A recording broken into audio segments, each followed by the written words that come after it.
Hello everyone, welcome back to the channel.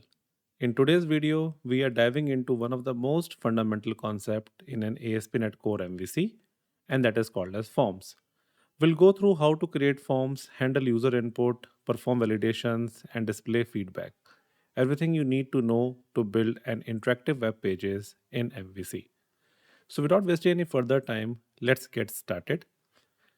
The form that we are going to create today, something looks like this, and it is a registration form. Just to keep it super simple, I have only included three fields inside it, one for email, then for password, and then for confirm password. And then we have a login button. So whatever we will be doing for these controls, the same thing you can replicate it for other controls as well. I have already created a sample project, which is my ASP.Core MVC project in my Visual Studio. And it is a default template and it does not include any custom code as of now. We are going to write that custom code to create this form in just couple of seconds. To start with, whenever you want to create a form in MVC, you need to first of all create a view model. So I'll go to my model folder, and inside my model folder, I'll create a new model, and let's call this model as view model. So we'll give the folder name as view models, and inside a view model, I'll create a new class file and give the name as registration view model.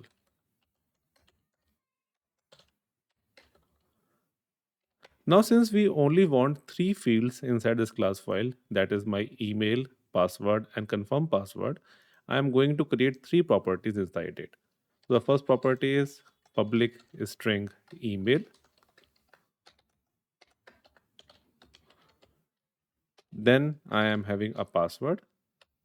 And then finally, I am having another property, which is termed as confirm password. So I'll quickly create these three properties in my class itself.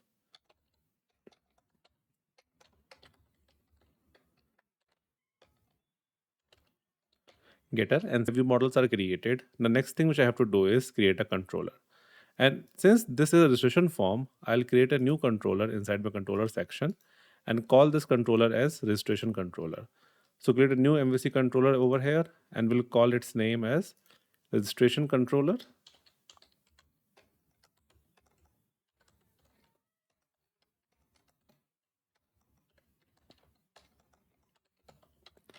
This registration controller only consists of a single action method, which is index, and we are going to rename it. So let's create this action method as register. Now, over here, you need to understand a bit. Whenever you load a form for the very first time, so let's say this is my client, and if my client is accessing my form for the very first time, that is, whenever you go to the URL and you write down www.domainname/register, in that case, the hit that comes to my form is basically is my GET request. So whenever the form is loaded for the very first time, that is basically termed as a GET request. So we need to decorate this action method with HTTP GET. Now, once a user has entered all the details, like he has entered the email address, he has entered the password and the confirm password, and whenever he click on submit button, that will be termed as my post request. So I'll again create a new action method inside my controller, and let's call this as post. Now, once my get and post is created, I have to use this view model because that is the properties which are going to take place in order to pass value from my views back to controller. So I'll copy the name of this view model, come to my action method, and will define a view model as a parameter. Now you can see that my get and my post method is created, but up to this point, we have not created any view. Whenever we talk about MVC ecosystem, we need to have certain view over there. And now what we have to do is we have to create a view for it. Ideally, I should be creating a folder inside my views folder with the name as registration. Inside that folder, I need to create a new CSHTML file which is register, but I'm not going to do that. Rather than I will be using a scaffolding approach provided by my .NET Core MVC and Visual Studio. I'll right click on this method itself, click on add view, and this time instead of adding a razor view, I'll add a razor view, the below option, and click on add. Once I click on add, it will ask me a view name and a template. I'll give the view name a register because that is similar to my action method itself. But in case of template, you can see I have couple of templates like create, delete, details, edit. Now the create template is something which looks similar to my requirement. I'll select that. I'll select a model class as registration view model and click on add. This will do a scaffolding. So those who are not aware about scaffolding, it's basically a technique to generate a common code in Visual Studio. What it will does it will start reading my view model, and since my view model consists of three properties, that is first name, last name, sorry, username, password, and confirm password. Based on these three properties, it will generate a relevant HTML content. Now you can see I am basically creating, I have a strongly typed view with a view model, registration view model. Along with I have a div, and div consists of three part, which is my first part is my email, then its password, and then confirm password. It includes other things as well, like the section is strip and this div tag, which we are going to discuss later stage. For a time being, I am going to delete this div and I'm going to modify something in my view part. So I don't require this h4 tag. I will simply remove this. And instead of create, I want my method button should be of login, not create. So I'll rename my button with the name as login. And I'll add another, maybe a break line tag in my form itself. So once I have these things in place, I will try to run my application and see the output that I am getting. Once you run this application, and if you navigate to your registration controller followed by register action method, you will notice that the request will first come to a get request whenever I'm clicking on any kind of URL, and then when I push some data into it, it will come to a post request. So we'll go to my controller, which is my registration controller, followed by register. And now you can see the very first time the request is coming to my get method. And if I run it simply, you will notice that I'll get a similar kind of structure on my UI, which is my email, password, and confirm password buttons are there. Let me enter some random value inside it and click on login. Once I click on login, you will notice that now the hit comes to my post method, and automatically whatever the property that I have created and I have filled on my UI, that got binded up inside this view model itself. So you can see that my confirm password, my email, and my password, they all consist of the same value, the one which I have entered in the URL. Now this value doesn't make any sense, so we are going to enter a correct value inside this. But with the help of a model binding concept, you can be able to pass the content from your UI back to your controller. Now, this exactly is the place where I can pass the value inside the form itself. But this is just a tip of an iceberg, because in simple form, you have to apply a tons of thing. And the major part is validations. Validations are quite useful in order to restrict end user to enter some wrong value into your controls which are not required by your ecosystem. So let's see how we can apply validations in these forms. Validations in MVC can be done with the help of data annotations. Data annotations are specific attributes that we use on top of my model classes in order to decorate them so that they can have certain validation. So for example, I know that this email property is required, so I'll apply a data annotation name as required on top of it. And this will give a signal to my MVC engine that email should be required and its value should be passed from the front end. Again, I want that my email property should be of email address. So I'll apply another validation, that is my email address. And this will check that my email address should be of a specific format. Similarly, the same thing I can do for my password. I'll apply a required in front of my password as well as a confirm password, because these two properties are also mandatory in my case. Now I also want that a password should have a minimum char length. So I'll write down the another attribute on top of my password is string length and give the name as maximum length as 5. So it simply says that your password should be of maximum length of 10 characters. You can also define some other attributes like min length and max length. So I'll define the min length as, let's say, 8 characters. And I can also give an error message, a custom one, which simply says password should be of 8 characters in length. And the same property I also want to have in my confirm password, so I'll copy it over there. Likewise, min length, I have to also define a max length. So I'll copy this and I'll save it again. And this time I'm going to use another attribute called as max length. And let's say I want that the maximum length of password should be of 20 characters. So I'll simply write down over here max length and then 20. And based on that part, I can write down it should be of 20 characters in length. And the same property I'm going to apply in my confirm password as well. Now, once I have these things in place, I'll again run my code to test the relevant changes.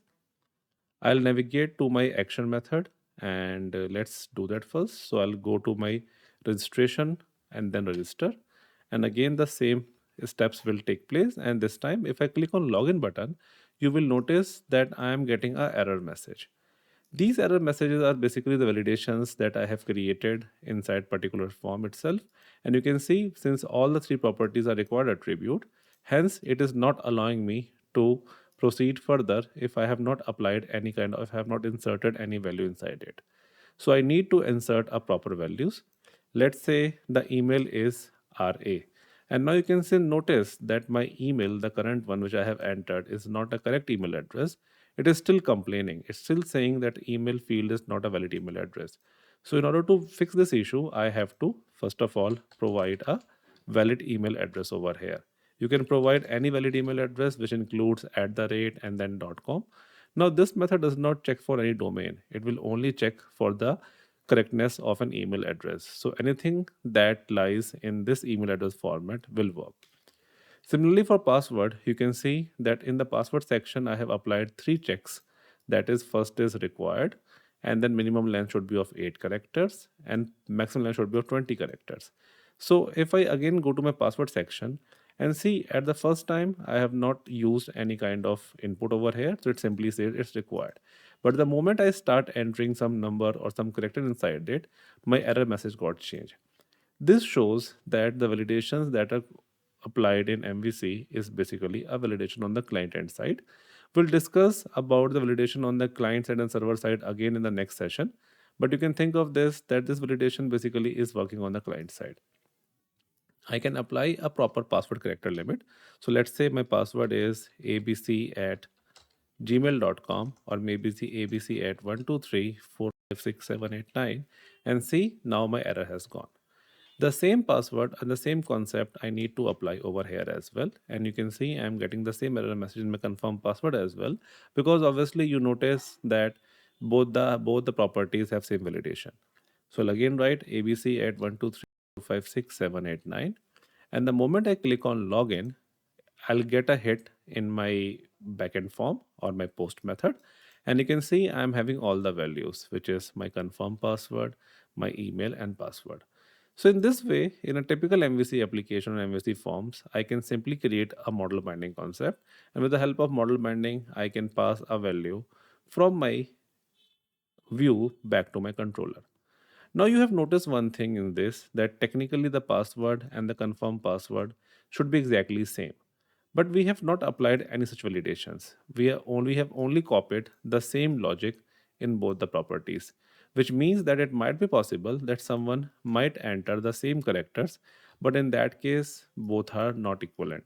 And if that is the case, I should restrict my end user, because normally a password and confirm password should be exactly similar to each other.